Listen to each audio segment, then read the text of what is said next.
Bismillahirrahmanirrahim. Start with the name of Allah, who is most merciful and beneficent. Our today's topic is delirium. Delirium is a psychiatric and neurological disorder. In this disorder, the patient feel confusion and cognitive ability dysfunctioning. In simple, we can say that delirium is a acute decline in conscious cognition and attention. There is an incidence of up to 55% in medical and surgical inpatient.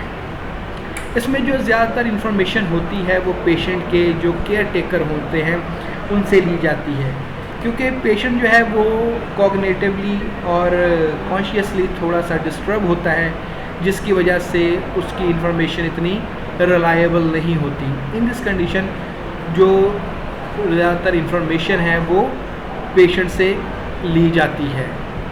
And the most common diagnostic feature of delirium, which is a sudden onset of hours and days.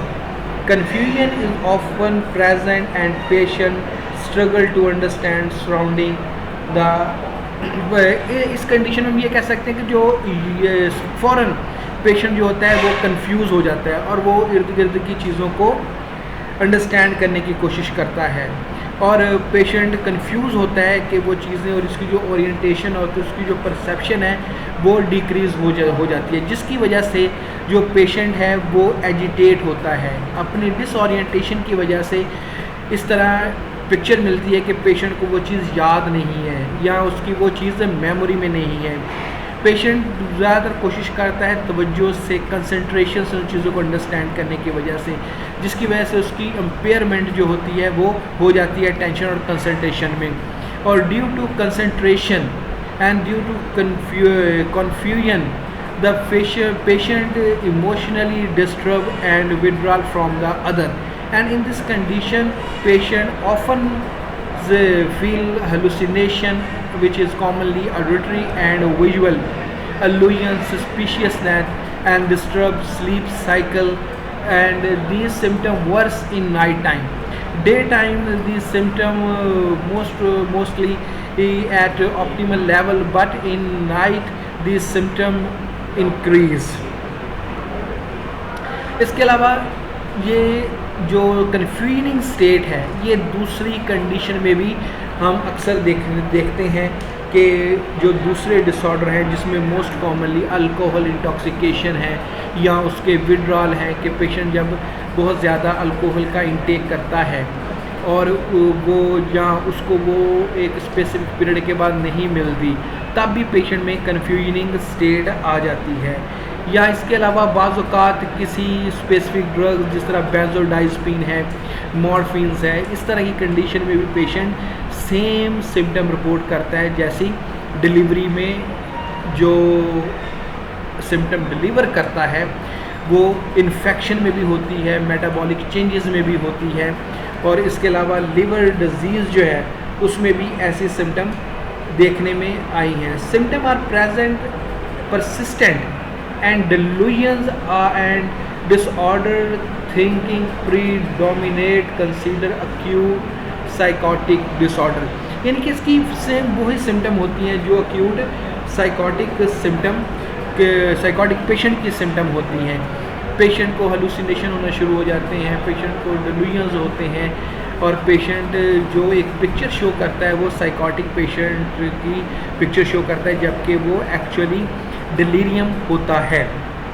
उसके अलावा इसमें जो problem होती है वो जो uremia, dehydration, electrolyte imbalance, एल्काइसिस and acidosis में भी ये प्रॉब्लम पेशेंट फील करता है.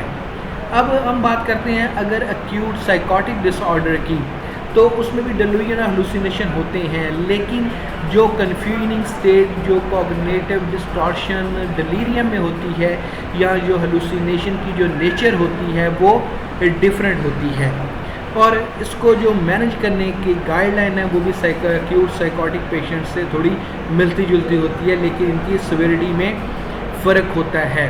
सबसे पहले जो मैनेजमेंट गाइडलाइन में है वो है कि इंफॉर्मेशन केयर, यानी कि जो इंफॉर्मेशन है essential information for patient and family. Strange behavior or speech is a symptom of a medical illness as primary causes is treated. Patient will return to complete normality.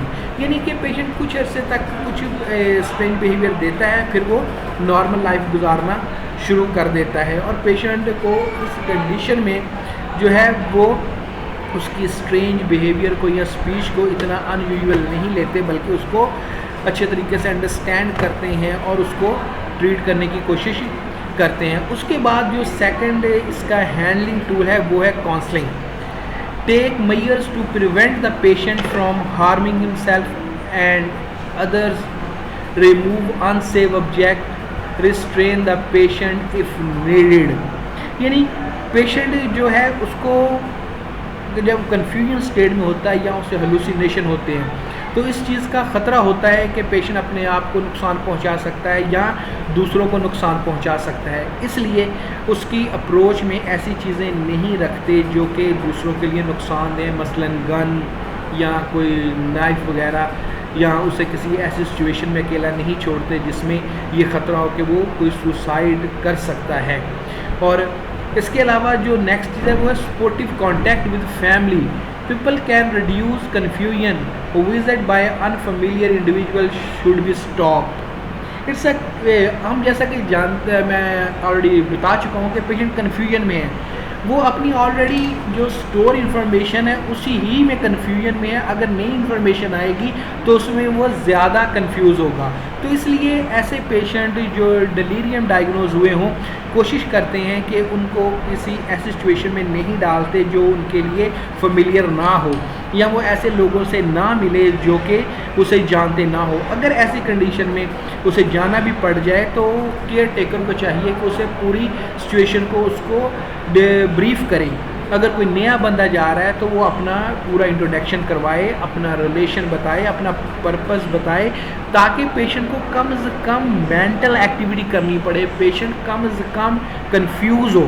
Patient जितना ज़्यादा confuse होता जाएगा वो उतना ज़्यादा aggressive होता जाएगा, जितना ज़्यादा वो अग्रेसिव होगा वो उतना ज़्यादा हार्मफुल होगा दूसरों के लिए और अपने आप के लिए।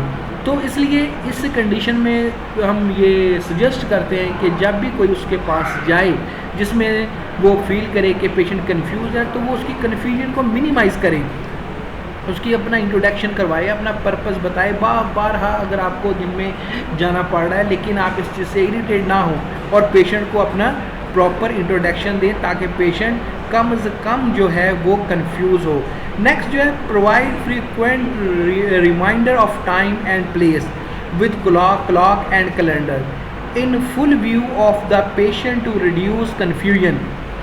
Place the patient's bed facing at window, try to keep light as dim as possible at night. Introduce to yourself to the patient even you are a close friend or a relative of the patient। ये वो अहम चीज़ें हैं जो कि patient की confusion state को कम करती हैं कि उसे बार बार टाइम का, जगह का, सिचुएशन का बताते जाएं ताकि उसकी इंफॉर्मेशन में चीज़ बार बार आए और जब उसे रिकॉल करना पड़े तो पेशेंट कंफ्यूज ना हो। जितना ज़्यादा पेशेंट कंफ्यूजन से बचेगा उतना ज़्यादा पेशेंट कूल एंड काम रहेगा। उसके बाद जब हम बात करते हैं मेडिकल ट्रीटमेंट की तो इसमें जो मेन चीज़ है वो है कि avoid use of sedative hypnotic medication such as benzodiazepine expect from the treatment of alcohol और सेडेटिव विड्रॉल। के पेशेंट जो है डिलीरियम में जो बेंजोडाइज़पीन है ये बजाते खुद कन्फ्यूजन स्टेट क्रिएट करती है। अगर उसकी कन्फ्यूजन स्टेट मज़ीद बढ़ती है तो पेशेंट वर्स होगा ना कि वो प्रॉपर डील होगा। तो उसकी स्लीप डिस्टर्बेंस के लिए, एजिटेशन के लिए जो है वो एंटीसाइकोटिक जो है जिसमें हेलिपेरिडोल है, कुटायापिन है, बेस्ट हमारी ये सिलेक्शन होती है। बेंजोडाइज़पीन को हमेशा इससे अवॉइड करें क्योंकि बेंजोडाइज़पीन है एक तो उसकी डिपेंडेंसी के चांसेस होते हैं, दूसरा वो पेशेंट की कंडीशन को वर्स कर सकती है। अब इसकी एजिटेशन को कंट्रोल करने के लिए जो सबसे इम्पॉर्टेंट ड्रग्स है वो हेलोपेरिडोल है, जो कि सरीनेस के नाम से आती है। उसको 1 to 2 mg by mouth by injection up to 3 time per day. इससे उसकी एजिटेशन कंट्रोल हो जाएगी और पेशेंट बेहतर महसूस करेगा। इसके अलावा जब हम बात करेंगे इसकी मज़ीद सिम्टम बढ़ने की, then specialized consultation is very necessary. Patient in delirium should always be admitted, preferably in intensive care setting. Necessarily investigation should be conducted promptly and assistance and advice for consultation. Physician should be urgently sought out for diagnosis and management of the underlying cause.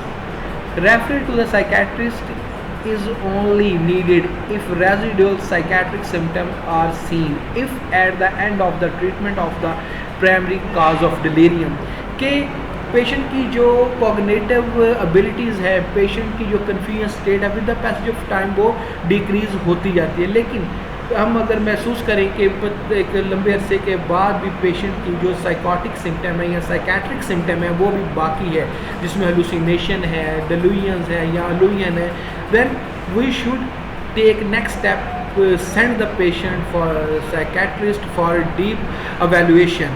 In this condition, deal the symptomatic treatment to reduce the psychotic symptom. Thank you very much.